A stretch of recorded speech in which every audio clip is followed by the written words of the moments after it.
Welcome to our channel. Today we how to backup Wallbox charging schedules using Wallbox app step by step clearly. Open the Wallbox app on your smartphone. Ensure you are logged into your account. Navigate to the main menu by tapping the icon in the top left corner. Select charging schedules from the menu options. Locate the charging schedule you wish to backup. Tap on the schedule to open its details. Look for the export option within the schedule details. Select the export option to begin the backup process. Choose your preferred file format for the backup. You may have options such as CSV or PDF. After selecting the file format, tap Confirm to proceed.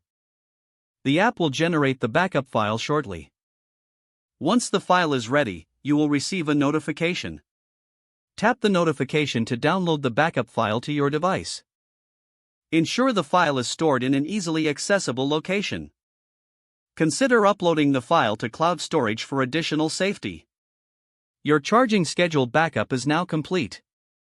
If the page does not load, refresh the browser or try again in a private or incognito window. Make sure you are using the correct email address, then retype it carefully to avoid small typos. If your password is not accepted, use the reset option and create a new strong password you can remember.